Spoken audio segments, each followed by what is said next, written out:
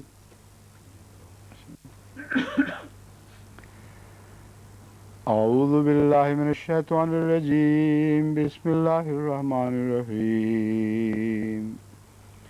وذالکم ظنکم الذی ظننتم بربکم ارداکم فاصبحتم من الخاسرین. فإن يصبروا فالنار مثوى لهم وإن يستعتبوا فما هم من المعتبين. وقيضنا لهم قرناء فزينوا لهم بأيديهم وما خلفهم وحق عليهم القول في قد خلت من قبلهم من الجن والإنس إنهم كانوا خاسرين.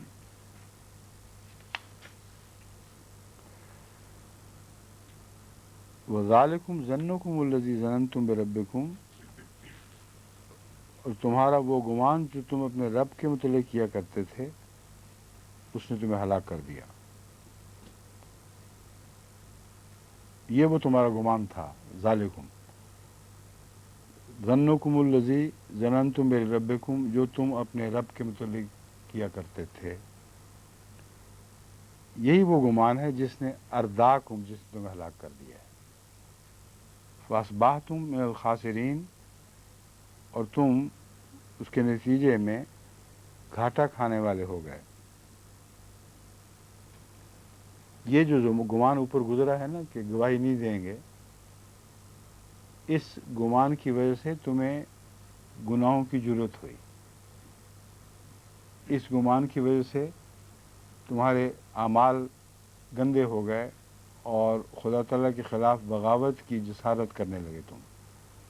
کیونکہ جب پتہ تھا کہ بات چھپ جائے گی، اب یہ خیال تھا کہ بات چھپ جائے گی اور کبھی بھی کوئی گواہ ہمارے خلاف نہیں اٹھیں گے، تو یہ گمان ہے جس نے تمہیں گھاٹا کھانے والا بنا دیا. اب اس آیت میں جو لفظ جلدوں کا ذکر ہے، ابصارکم ولا جلودکم، یہاں جلود کا لفظ خاص اہمیت رکھتا ہے، کیونکہ جلود کی گواہی سب سے زیادہ لمبی رہنے والی گواہی ہے. عام قانون قدرت میں بھی جیسی جلود کی گواہی ہے ویسی اور کسی چیز کی گواہی نہیں. آنکھیں بھی ضائع ہو جاتی ہیں اور کان کے متعلق بھی مشکل پیش آتی ہے کہ پتہ کیا جائے کہ اس میں بہرا پن تھا کہ نہیں. جتنے بھی پرانے زمانے کے پنجر نکل رہے ہیں، فوسلز نکل رہے ہیں، ان میں سب سے زیادہ اہمیت آج سائنسدان جلد کی گواہی کو دیتا ہے، کیونکہ جلد کے اندر وہ سیلز جو انسانی جسم کا بنیادی حصہ ہیں اور تمام انسانی جسم کی ساخت کا خلاصہ ہیں. ہر سیل کے اندر اللہ تعالیٰ نے تمام جسم کے اندر جو کچھ بھی ہونا ہے محفوظ کیا ہوا ہے. یہی وجہ ہے کہ آج کل آپ کلوننگ کا مضمون سنتے ہیں. کلوننگ جلد سے ہوتی ہے، کسی اور چیز سے نہیں. بس جلد کو جو اہمیت قرآن کریم نے دی ہے یہ حیرت انگیز ہے. ورنہ اگر انسان کا بنایا ہوا کلام ہوتا تو جلد کا تصور بھی اس کے دماغ میں نہ آتا کہ جلدیں گواہی دیں گی. بس آج کی سائنس نے ثابت کر دیا ہے کہ جلد سے بڑھ کر دیرپا، دائمی اور تمام امور پر حاوی اور کوئی گواہی نہیں ہو سکتی. یہاں تک کہ ڈائناسورز جو کروڑوں سال پہلے مر چکے، ان کے جلد سے بھی انہوں نے وہ سیل نکالے ہیں جن کے متعلق کوشش کر رہے ہیں کہ اس کے ذریعے جس طرح کلوننگ سے وہ چیزیں پیدا کرتے ہیں ڈائناسور پیدا کرنا شروع کر دیں گے. اب سمجھیں آپ جلد کا مضمون. تو تم لوگوں کو بیوقوفی تھی کہ خدا کے متعلق گمان کر بیٹھے تھے کہ گواہ نہیں پیش ہوگا، تم چھپ ہی جاؤ گے.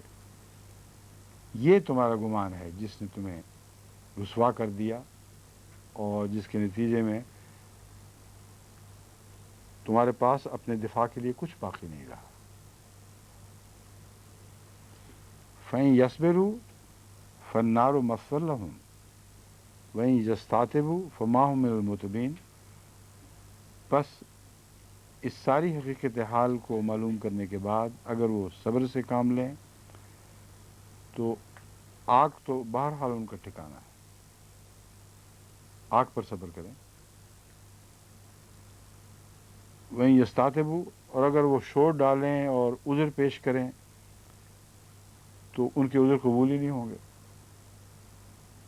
اس لیے آگ میں بہرحال جانا ہوگا، کیونکہ یہ گواہیاں بہت پکی ہیں جو اوپر گزر چکی ہیں۔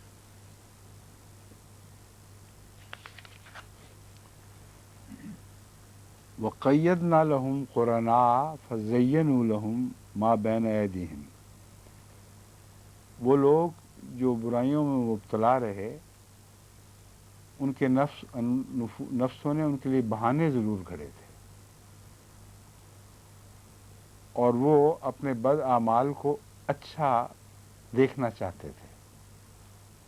یعنی ایک تو ان کی نفسیاتی کیفیت تھی، جو بد اعمال کرتے تھے وہ ظاہر یہ کرتے تھے کہ گویا وہ اچھے اعمال ہیں، لیکن اس معاملے میں ان کے بعض ساتھی تھے جو اللہ نے ان کے اوپر لگا دیے تھے، اور وہ ساتھی اس میں ان کی مدد کیا کرتے تھے۔ ان کے بد اعمال کو بھی وہ خوبصورت کر کے دکھاتے تھے۔ ہم نے ان کے لیے بعض ساتھی مقرر کر دیے، پس انہوں نے ان کے سامنے اسے خوب سجا بنا کر پیش کیا جو ان کے سامنے تھا۔ یعنی وہ اعمال جو ان کے سامنے تھے، اپنی آنکھوں کے سامنے وہ بجا لا رہے تھے، ان کے ساتھی کہتے تھے واہ واہ بہت اچھا کام کیا ہے، اور دل چاہتا تھا کہ مان جائیں، اس لیے ملامہ کاری کو پسند کرتے تھے۔ بس ان پر وہی فرمان صادق آ گیا، حق علیہم القول فی امم قد خلت من قبلہم، جو ان پر صادق آیا تھا جو اس سے پہلے قومیں گزری ہیں، ان کی ہلاکت کا بھی یہی سبب بنا تھا کہ اپنے اعمال کو اچھا دیکھتے تھے، حالانکہ دل کی گہرائی سے جانتے تھے کہ یہ جھوٹ ہے۔ تزیین محض ظاہری تھی اور سطحی تھی۔ بس اس سے پہلے بھی جن و انس میں سے جو قومیں گزر چکی ہیں ان کا بھی یہی حال تھا، اور وہ بھی سارے گھاٹا کھانے والے تھے۔ بس کیوں نہیں یہ اپنے ماضی سے سبق لیتے؟ اس کے جواب میں اب آیت آگے پڑھنی ہے نا، اب پھر میں بتاتا ہوں۔ اس کا جواب ہے اگلے رکوع میں شروع ہوتا ہے جو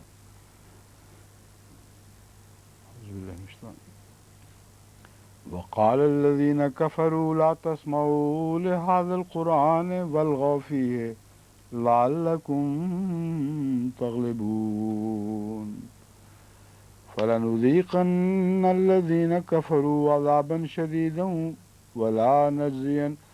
ونجزينهم أسوأ الذي كانوا يعملون وَلَنَجْزِيَنَّهُمْ أَسْوَأَ الَّذِي كَانُوا يَعْمَلُونَ، یہ نہیں ہے، میں نے کچھ اور پڑھا تھا۔ وَلَنَجْزِيَنَّهُمْ، یہ نہیں پڑھا؟ مجھے تو یہی لگ رہا ہے۔ آپ کو کیا خیال ہے، کیا پڑھا ہے؟ لا نہیں پڑھا؟ اچھا پھر دوبارہ پڑھتا ہوں۔ فَلَنُذِيقَنَّ الَّذِينَ كَفَرُوا عَذَابًا شَدِيدًا وَلَنَجْزِيَنَّهُمْ أَسْوَأَ الَّذِي كَانُوا يَعْمَلُونَ ذَلِكَ جَزَاءُ أَعْدَاءِ اللَّهِ النَّارُ لَهُمْ فِيهَا دَارُ الْخُلْدِ جَزَاءً بِمَا كَانُوا بِآيَاتِنَا يَجْحَدُونَ وقال الذين كفروا ربنا أرنا الذين أضلنا من الجن أضلنا الذين I'm sorry، ٹھیک ہے، یہ میں نے واقعی غلط پڑھا ہے، یعنی اس میں کوئی میرا خیال کا دھوکہ نہیں،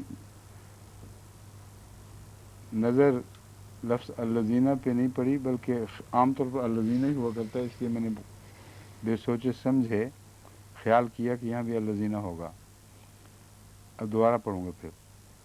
وقال الذين كفروا ربنا أرنا الذين أضلانا من الجن والإنس نجعلهما تحت أقدامنا ليكونا من الأسفلين إن الذين قالوا ربنا الله ثم استقاموا تتنزل عليهم الملائكة ألا تخافوا ولا تحزنوا وأبشروا بالجنة التي كنتم توعدون نحن أولياؤكم في الحياة الدنيا وفي الآخرة ولكم فيها ما تشتهي أنفسكم ولكم فيها ما تدعون نزلا من غفور رحيم.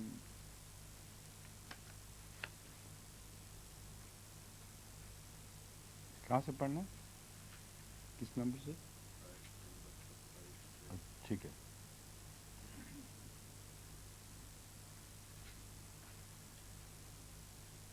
وقال الذين كفروا لا تسمعوا لهذا القرآن والغوا فيه لعلكم تغلبون.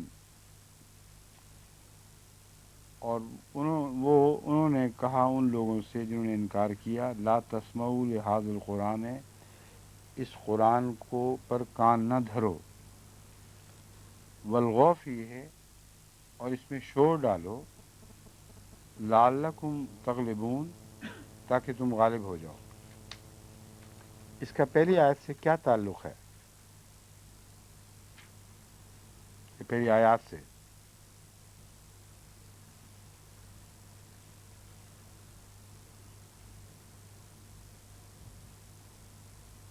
کیوں جی؟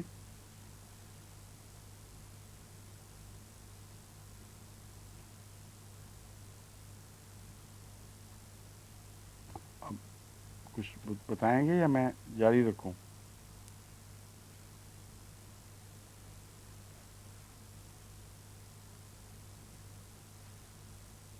کیوں جی؟ آپ بتائیں. جی ہاں، کیا تعلق ہے اس کا؟ اس طرح کا خیال ہے کہ شور شرابہ کر کے تو ہم کی آواز کو دبا لیں گے. جس طرح ہم نے ان کے ایسے ساتھی مقرر کر دیے جو ان کے اعمال کو اچھا کر کے دکھا رہے تھے، لیکن اس بات کو وہ جانتے تھے کہ یہ اعمال اچھے نہیں ہیں. یہ تعلق ہے اس آیت کا اس اگلی آیت سے. اگر وہ جانتے کہ ان کے اعمال اچھے ہیں اور جو روکتے ہیں لوگوں کو ٹھیک روکتے ہیں، تو یہ کیوں کہتے کہ وقال الذین کفروا لا تسمعوا لهذا القرآن؟ اگر ان کے اعمال اچھے تھے تو سب کو ان کے اعمال اچھے ہی دکھائی دیتے، قرآن کریم ان کا کوئی نقصان نہیں کر سکتا تھا. مگر وہ جانتے تھے کہ قرآن کی تلاوت پر اگر کان دھرے گئے تو ان کے اعمال کی بدیاں ننگی ہو جائیں گی، اور حضرت صلی اللہ علیہ وآلہ وسلم کا موقف درست ثابت ہوگا. اس لیے انہوں نے کہا کہ سنو ہی نہ اور شور ڈالو. اگر سننے کے نتیجے میں قرآن کی برائیاں اور کمزوریاں ظاہر ہوتی تو ان کو چاہیے تھا کہ بھیجتے لوگوں کو خوب غور سے سنو، وہ اس کلام کے بعد تمہارا رہا سا ایمان بھی جاتا رہے گا. بالکل برعکس نتیجہ نکل رہا ہے، جو قطعیت کے ساتھ ان کے خلاف یہ دلیل ہے کہ ان کی جو اصل برائی تھی وہ لوگوں کو روکتے تھے، اور یہ برائی جو ہے اس میں ان کے نفس کا اندرونی اعتراف ہے کہ ہم لوگ گندے ہیں، اور یہ سب سے بری بات ہے کہ ہم لوگوں کو ہدایت سے روکتے ہیں. ورنہ اگر ہدایت کو اپنا کام کرنے دیا جائے تو وہ ضرور غالب آ جائے گی. وَلَنُذِيقَنَّ الَّذِينَ كَفَرُوا عَذَابًا شَدِيدًا وَلَنَجْزِيَنَّهُمْ أَسْوَأَ الَّذِي كَانُوا يَعْمَلُونَ. یہاں اسوا کا مضمون یہ ہے اصل میں. عام طور پر تو اللہ تعالیٰ کا سلوک یہ ہے کہ کسی برائی کو اس سے زیادہ سختی سے نہیں پکڑتا جتنی برائی ہے. اگرچہ بہت زیادہ سختی سے پکڑا جا سکتا ہے ہر برائی کو، مگر اللہ تعالیٰ نے یہ قانون جاری فرمایا ہے کہ نیکی کو تو بڑھا چڑھا کر قبول فرمائے گا، اور برائیوں میں سے جو کم درجے کی برائیاں ہیں ان کے اوپر فتویٰ جاری فرمائے گا. یہاں برعکس نظر آ رہا ہے. یہاں یہ نظر آ رہا ہے لَيَنَجْزِيَنَّهُمْ أَسْوَأَ الَّذِي كَانُوا يَعْمَلُونَ، تاکہ ان کو اس برائی کے مطابق جزا دے جو سب سے بری برائی تھی. یہ وہ برائی ہے جو لوگوں کو نیکی سے روکنے کی برائی ہے. وہ برائی ہے جو دوسروں کو بھی جہنم میں ڈالنے والی برائی ہے. بس یہ برائی تقاضا کرتی ہے کہ اس پر پکڑ کی جائے. اگر ایسے لوگوں کی بڑی اس برائی کو نظر انداز کر دیا جائے اور چھوٹی برائیاں پکڑ لی جائیں تو بہت جرأت دلانے والی بات ہوگی، بہت جسارت دلانے والی بات ہوگی، جس کے نتیجے میں بد لوگ جتنا مرضی لوگوں کو جہنم کی طرف دھکیلیں ان کو کوئی پرواہ نہیں ہوگی کہ عملاً تو ہمیں تھوڑی سی بات اپنی چھوٹی کوتاہیوں پہ پکڑا جائے گا، اس کوتاہی کو نظر انداز کر دیا جائے گا. یہ سبق ہے سب دنیا میں ان لوگوں کو جو برائیوں کے لیڈر ہوا کرتے ہیں، جن کے نتیجے میں برائیاں پھیلتی ہیں، جن کی کوشش سے برائیاں پھیلتی ہیں. اگر وہ یہ کوششیں نہ کریں کہ برائیاں پھیلیں اور حق مغلوب ہو جائے تو ان کے ساتھ عفو کا سلوک ہوتا ہے. ان کے سب سے برے اعمال کی ان کی جزا نہیں ملتی. یہ بات قطعیت سے قرآن کریم کی دوسری آیات سے ثابت ہے.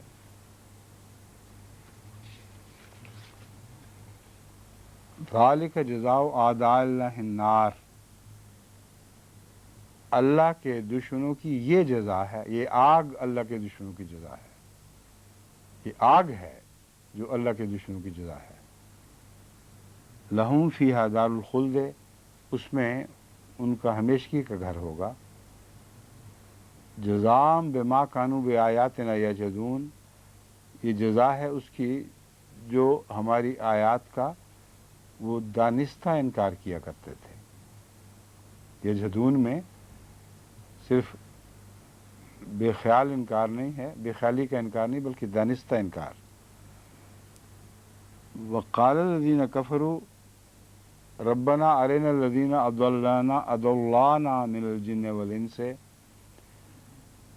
ارنا الذین اضلانا من الجن والانس، اور وہ لوگ جنہوں نے کفر کیا وہ کہیں گے اے ہمارے رب ہمیں جن و انس میں سے، یعنی ان دونوں مخلوقات میں سے، بڑے لوگوں میں سے بھی اور چھوٹے لوگوں میں سے بھی، وہ لوگ دکھا جو ہمیں گمراہ کرنے کے ذمہ دار ہیں،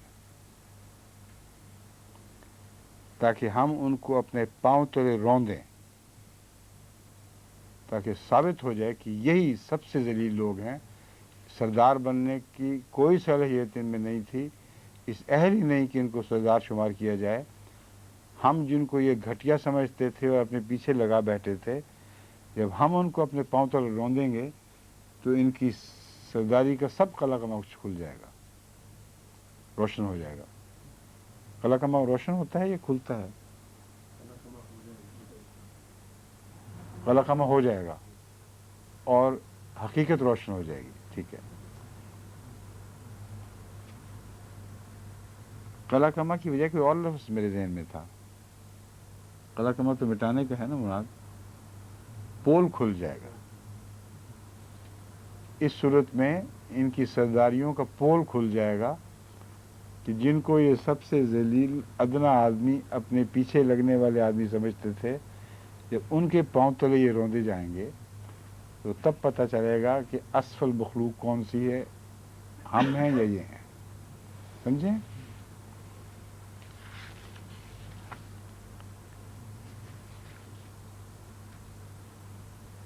اب اس کے بعد یہ مضمون ہے دوسرا، ان الذین قالوا ربنا اللہ ثم استقاموا فتنزل علیہم، اس کا اس آیات سے کیا تعلق ہے؟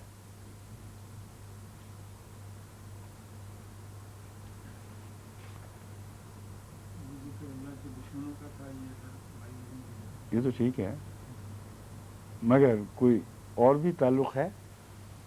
اصل میں جو بھی کہتا ہے ہمارا خدا ہے اور سچ سے کہتا ہے، اسے بہکانے، اسے پھسلانے، اسے متزلزل کرنے کی کوششیں ضرور ہوتی ہیں، اور اس سے پہلے ان تمام کوششوں کا ذکر تھا کہ کچھ لوگ اس بات کا بیڑا اٹھا لیتے ہیں کہ ہم نے حق کو کامیاب نہیں ہونے دینا، وسوسے ڈالتے ہیں، وہ 100 قسم کی شیطانیاں کرتے ہیں، اور ان نیک لوگوں کو بھی اپنے مسلک سے ہٹانے کی کوشش کرتے ہیں۔ مگر وہ لوگ جو دیانتداری داری سے پورے خلوص کے ساتھ یہ دعویٰ کرتے ہیں کہ ربنا اللہ، اللہ ہمارا رب ہے، ان کو پھر یہ لوگ ان کے مسلک سے ادنا ایک ذرہ بھی نہیں ہٹا سکتے، کیونکہ ربنا اللہ میں اللہ رب ہر چیز کا ذمہ دار، ہر چیز کا نگہبان، مالک، خالق، رزق دینے والا، یہ سب باتیں لفظ رب کے اندر آ جاتی ہیں۔ تو وہ لوگ جو اللہ کو اپنا رب فی الحقیقت سمجھتے ہیں، جو کہتے ہیں تو سچائی کے ساتھ کہتے ہیں کہ اللہ ہمارا رب ہے، اس سچائی کے ظاہری آثار یہ ہیں جو دکھائی دینے لگتے ہیں، تتنزل علیہم الملائکۃ، کہ کثرت سے فرشتے ان پر نازل ہوتے ہیں۔ تو یہ لفظ تنزل علیہم الملائکۃ دلیل ہے اس بات کی کہ قالوا ربنا اللہ ثم استقاموا میں انہوں نے دیانتداری سے کام لیا تھا، واقعتاً استقامت دکھائی تھی، مخالف کوششیں ہوئیں، لیکن انہوں نے ان کو کامیابی سے رد کر دیا۔ اس کے نتیجے میں لازماً خدا کے فرشتے ان پر نازل ہوتے ہیں، اور وہ ایسی علامتیں ظاہر ہوتی ہیں جو ثابت کرتی ہیں کہ واقعتاً اللہ کے فرشتے ان کے ساتھ ہیں۔ ان کا وعدہ یہ ہوتا ہے لا تخافوا ولا تحزنوا، کہ تمہیں ڈرائیں گے مگر بالکل خوف نہیں کرنا، تم سے کچھ چھین بھی لیں گے مگر بالکل حزن نہیں کرنا۔ اللہ پر توکل ہے تو اس کی خاطر یہ ساری چیزیں برداشت کرو، اور نتیجہ یہ ہوگا وَأَبْشِرُوا بِالْجَنَّةِ الَّتِي كُنْتُمْ تُوعَدُونَ، کامل یقین رکھو اس خوشخبری پر اور اس سے خوش ہو جاؤ کہ تمہیں جو جنت کا وعدہ دیا جاتا تھا وہ جھوٹا نہیں ہے۔ تو یہ ان لوگوں کی جزا ہے، لیکن یہ تو ان کا اور فرشتوں کا آپس کا معاملہ ہے، لوگوں کو کیسے دکھائے گا کہ نہ ان کا حزن ہے نہ ان کو خوف ہے، یہ خوش ہیں اور اپنے مسلک پر ہیں۔ وہ اس طرح چلے گا کہ فرشتے اس دنیا میں بھی ان کا ساتھ دیں گے، اور جس رنگ میں دیں گے وہ قطعیت سے ثابت کر دے گا کہ ان کے ساتھ کوئی طاقتور بالا ہستی ہے۔ نحن اولیاؤکم فی الحیات الدنیا و فی الآخرہ، ہم تمہارے ساتھی ہیں اس دنیا کی زندگی میں بھی اور آخرت کی زندگی میں بھی۔ وَلَكُمْ فِيهَا مَا تَشْتَهِي أَنفُسُكُمْ وَلَكُمْ فِيهَا مَا تَدْعُونَ، اور تم اس میں ہوگا جو کچھ بھی تم خواہش کرتے ہو، تمہارے نفس خواہش کرتے ہیں، اور جو کچھ بھی تم پکارا کرتے تھے یا جس کی خواہش کیا کرتے تھے۔ نزلا من غفور الرحیم، یہ عظیم الشان بار بار رحم کرنے والے، بخشنے والے اور رحم کرنے والے خدا کی طرف سے ایک عظیم الشان مہمانی ہے۔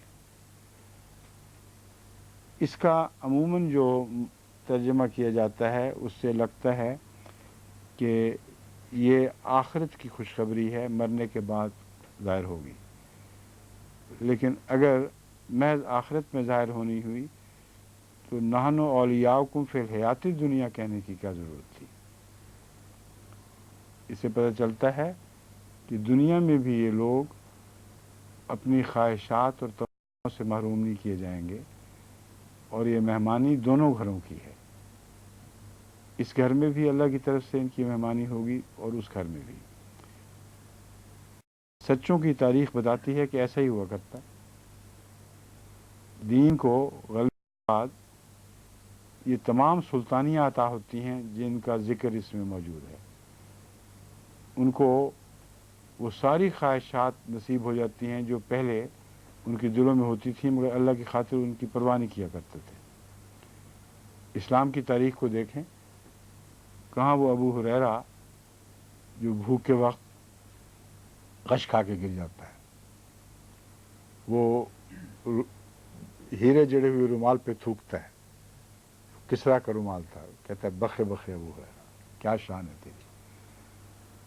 تو دنیا میں بھی ان کے ساتھ یہ سلوک ہوتا ہے، یہ قطعی حقیقت ہے جس کو تاریخ ثابت کرتی ہے۔ اس لیے کوئی اس کا اور ترجمہ کرنا چاہے تو اس کی مرضی، مگر مجھے کامل یقین ہے کہ دونوں جگہ خدا کی مہمانی ان کو ضرور نصیب ہوتی ہے، اور یہ مہمانی ثبوت ہے اس بات کا کہ فرشتے ان پر اترا کرتے تھے، ورنہ کون جانے، کسی کو کیا پتہ کسی پر کیا اتر رہا ہے۔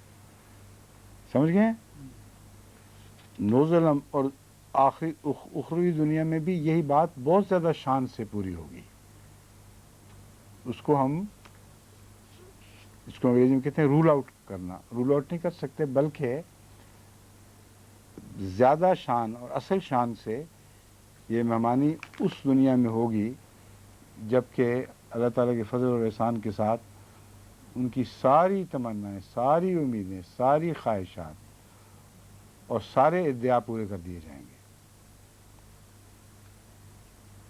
وَمَنْ أَحْسَنُ قَوْلًا، یہ پڑھنا ہے ابھی۔ اعوذ باللہ من الشیطان الرجیم۔ وَمَنْ أَحْسَنُ قَوْلًا مِّمَّنْ دَعَا إِلَى اللَّهِ وَعَمِلَ صَالِحًا وَقَالَ إِنَّنِي مِنَ الْمُسْلِمِينَ وَلَا تَسْتَوِي الْحَسَنَةُ وَلَا السَّيِّئَةُ ادْفَعْ بِالَّتِي هِيَ أَحْسَنُ فَإِذَا الَّذِي بَيْنَكَ وَبَيْنَهُ عَدَاوَةٌ كَأَنَّهُ وَلِيٌّ حَمِيمٌ وَمَا يُلَقَّاهَا إِلَّا الَّذِينَ صَبَرُوا وَمَا يُلَقَّاهَا إِلَّا ذُو حَظٍّ عَظِيمٍ وَإِمَّا يَنزَغَنَّكَ مِنَ الشَّيْطَانِ نَزْغٌ فَاسْتَعِذْ بِاللَّهِ إِنَّهُ هُوَ السَّمِيعُ الْعَلِيمُ وَمِنْ آيَاتِهِ اللَّيْلُ وَالنَّهَارُ وَالشَّمْسُ وَالْقَمَرُ لَا تَسْجُدُوا لِلشَّمْسِ وَلَا لِلْقَمَرِ وَاسْجُدُوا لِلَّهِ الَّذِي خَلَقَهُنَّ إِن كُنتُمْ إِيَّاهُ تَعْبُدُونَ۔ اب سجدہ آئے گا، اس آیت کے تلاوت کے بعد سب اپنی اپنی جگہ سجدہ کر لیں۔ فَإِنِ اسْتَكْبَرُوا فَالَّذِينَ عِندَ رَبِّكَ يُسَبِّحُونَ لَهُ بِاللَّيْلِ وَالنَّهَارِ وَهُمْ لَا يَسْأَمُونَ۔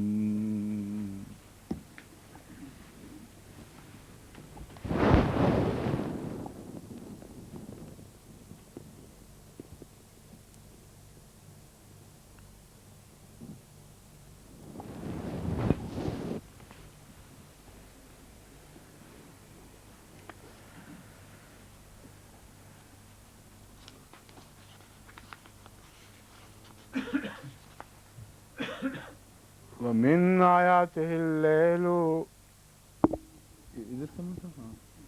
وَمِنْ آيَاتِهِ اللَّيْلُ ٹھہرے، کہاں ہے؟ میں وہ دوسری آیت پڑھنی تھی۔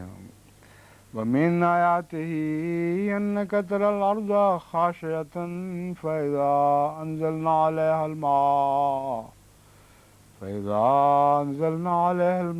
اهْتَزَّتْ وَرَبَتْ إِنَّ الَّذِي أَحْيَاهَا لَمُحْيِي الْمَوْتَى ان الذی احیاها لمحیی الموتى انه علی کل شیء قدیر. میں نے آپ کی آوازیں سنی تھی، اس میں نے کچھ غلط پڑھا تھا؟ ان الذی احیاها نہیں پڑھا؟ ہاں پہلے نہیں پکڑا، پھر پڑھا تھا؟ ٹھیک ہو گیا اب پڑھا ہے؟ جی. میں یہ کیسے پڑھ سکتا ہوں انا احیاها؟ ہاں اچھا، اب میں سمجھا ہوں. اس قسم کی کہ نظر کے دھوکے میرے ساتھ ہوتے رہتے ہیں اور میں درست کر لیتا ہوں یا آپ لوگ میری مدد کرتے ہیں درست کرنے میں. یہ ایسی بات ہے جیسے میں بھول بھی جاتا ہوں بعض وقت تلاوت کے وقت. تو یہ جو بھولنا ہے اور یہ نظر کا دھوکہ ہے، یہ محض اس وجہ سے ہوتا ہے کہ اس وقت دماغ مضمون میں ڈوبا ہوا ہوتا ہے اور وقتی طور پر ذہن الجھتا ہے یا نظر دھندلا جاتی ہے. کبھی بھی اس کے علاوہ کوئی وجہ نہیں ہوئی. بس مجھے احتیاط کرنی پڑتی ہے تلاوت کے وقت بھی آج کل کہ مضمون میں نہ پوری طرح ڈوبوں. وہ پہلے علم تو ہے، جہاں یہ ہوا کہ مضمون نے اپنی طرف کھینچا وہیں کوئی غلطی ہو جاتی ہے اور امام سے پیچھے کھڑے رہتے ہیں درست کرانے کے لیے. ایک یہ اور بھی بات کرتے ہیں آپ، بعض جگہ میں غلطی جو کر چکا ہوں ایک دفعہ تو نفسیاتی طور پر اس جگہ کا ایک خوف سا دل میں بیٹھا ہوتا ہے کہ یہاں غلطی نہ کروں، اور اس خوف میں پچھلے کھڑے ہونے والے ممید ہو جاتے ہیں کیونکہ وہ تیار ہوتے ہیں کہ میں غلطی کروں اور وہ پکڑیں. تو ان کی یہ تیاری مجھ پہ منعکس ہو جاتی ہے. پیچھے سے جو دماغ میں آ رہا ہے نا ایک لفظ بار بار امام سب پڑھ رہے ہوتے ہیں کہ یہ اس نے ابھی یہاں غلطی کرنی ہے، یہاں میں پکڑوں گا، وہ وہاں غلطی ہو جاتی ہے. یہ نفسیات کے قصے ہیں، عجیب و غریب اللہ تعالیٰ کی دنیا ہے، اور میں ساری بجھا رہا ہوں تاکہ دیکھنے والے سمجھ جائیں. ان الذی احیاها لمحیی الموتى انه علی کل شیء قدیر. ان الذین یلحدون فی آیاتنا لا یخفون علینا افمن یلقى فی النار خیر ام من یاتی آمنا یوم القیامہ اعملوا ما شئتم انہ بما تعملون بصیر. ان الذین کفروا بالذکر لما جاءہم وإنه لكتاب عزيز لا يأتيه الباطل من بين يديه ولا من خلفه تنزيل من حكيم حميد. ما يقال لك إلا ما قد قيل للرسل من قبلك إن ربك لذو مغفرة وذو عقاب علیم. ولو جعلناه قرآنا أعجميا لقالوا لولا فصلت آياته أعجمي وعربي قل هو للذين آمنوا هدى وشفاء والذين لا يؤمنون في آذانهم وقر وهو عليهم عمى أولئك ينادون في من مكان بعيد.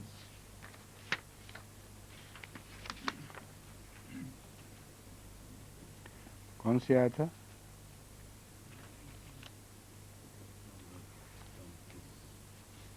چونتیس.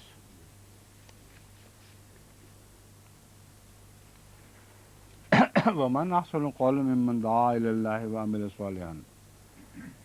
اس سے پہلے اسوا کا ذکر گزرا ہے، اس کو آسن کے ساتھ ملا کے پڑھیں تو پھر بات سمجھ آ جاتی ہے کہ اسوا قول وہ ہے جو لوگوں کو خدا سے دور کرنے والا ہو، برعکس اس کے آسن قول وہ ہے جو خدا کی طرف بلانے والا ہو.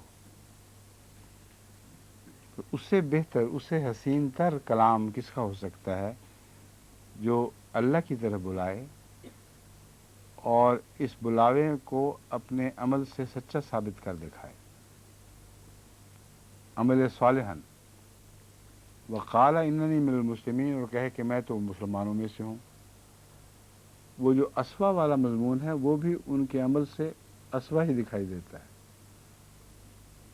اور لوگ یہ شناخت کرنے سے عاری رہ جاتے ہیں۔ یہ پہچان ہے بات کی سچائی کی، وہ اپنی بدی میں مخلص ہوتے ہیں، اس لیے ان کا بد عمل اس بدی کو کر رہا ہوتا ہے، حالانکہ کہتے یہ ہیں کہ یہ بدی نہیں ہے۔ لیکن جو لوگ سچی بات کرتے ہیں، اللہ کی طرف بلانے والے ہیں، ان کا عمل ثابت کرتا ہے کہ وہ نیک اعمال لوگ ہیں، اور اللہ تعالیٰ کی طرف بلانے کے لیے جیسا قول حسن ہونا چاہیے ویسے ان کا عمل بھی حسن ہوتا ہے۔ تب وہ کہتے ہیں اننی من المسلمین، کہ میں تو فرما برداروں میں سے ہوں، جو بھی اللہ فرمائے گا، جیسا بھی وہ کہے، حکم دے گا، میں ویسے ہی کروں گا۔ ولا تستوی الحسنۃ ولا السیئۃ، یہاں بھی ڈبل نیگیٹو جو پہلے گزر چکا ہے مگر اس سے کچھ مختلف ہے۔ میرے نزدیک اس کا اصل میں اس میں ایک لفظ کی تکرار حذف ہے، اور تھوڑے لفظوں میں اس مضمون کو بیان کر دیا گیا ہے۔ ولا تستوی الحسنۃ حسنۃ السیئۃ ولا تستوی السیئۃ الحسنہ، یہ دونوں چیزیں برابر نہیں ہو سکتی، نہ نیکی بدی کے برابر، نہ بدی نیکی کے برابر، ان کے درمیان ایک دیوار حائل ہے، اور ان کو ایک جیسا نہیں سمجھا جا سکتا، یہ دونوں بالکل الگ الگ چیزیں ہیں۔ ادفع باللتی ہے آسن، وہ لوگ تو اپنا دفاع کرتے تھے برائیوں کے ذریعے، کیونکہ اس سے پہلے ذکر گزر چکا ہے، وہ اپنی بدیوں کو اپنے دفاع کے لیے استعمال کیا کرتے تھے۔ جو سچے لوگ ہیں، جو اللہ کی راہ کی طرف بلانے والے لوگ ہیں، ان کو یہ حکم ہے ادفع باللتی ہے آسن، اسوأ الذی کے بجائے جو سب سے آسن چیز ہے اس کے ذریعے اپنا دفاع کرو۔ اگر ایسا کرو گے تو اس کا نتیجہ ایسا وہ نکلے گا جو ثابت کر دے گا کہ یہی بہترین طریق تھا، کیونکہ وہ لوگ جو بدیوں کے ذریعے دفاع کرتے ہیں بالآخر ان کے ماننے والے بھی ایک زمانہ آتا ہے ان کے دشمن ہو جاتے ہیں، اور اگر آسن طریقے سے دفاع کرو گے تو نہ ماننے والے بلکہ خونی دشمن بھی دوست بن جائیں گے۔ یہ بھی ایک ایسی تاریخی حقیقت ہے جو حضرت اقدس محمد رسول اللہ صلی اللہ علیہ وسلم کے زمانے میں بڑی شان اور صفائی کے ساتھ پوری ہوئی ہے۔ ادفع باللتی ہے آسن، جب بھی دفاع کرنا ہو تو آسن چیز چنا کرو، اور آسن سے مراد بنیادی طور پر یہ کہ وہ اچھی ہو، اچھی دکھائی دے۔ جب بھی آپ اچھی بات سے دفاع کرتے ہیں دشمن کی گالیوں کی پرواہ نہ کرتے ہوئے، تو وہ حسن دکھائی دے دیتا ہے لوگوں کو۔ آپ یہ خیال نہ کریں کہ اس بات کا حسن چھپا رہتا ہے، وقتی طور پر کچھ لوگ اس کو نہیں دیکھتے مگر دل ان کا گواہی دیتا ہے کہ سچا ہے، اور وہ لوگ جو ہیں ہی بدبخت ان پر وہ اثر نہیں کرتی، مگر کچھ نہ کچھ خدا کے بندے ایسے ضرور ہوتے ہیں جن پر وہ نیکی اثر کر جاتی ہے، باوجود اس کے کہ اس سے پہلے وہ تمہاری جان کے دشمن ہو۔ بس اگر جان کے دشمنوں میں یہ تبدیلی دکھائی دے کہ وہ جان نثار دوست بن رہے ہوں، تو یہ علامت ہے حسن کی، حسن قول کے، حسن ذریعے کے دفاع کی۔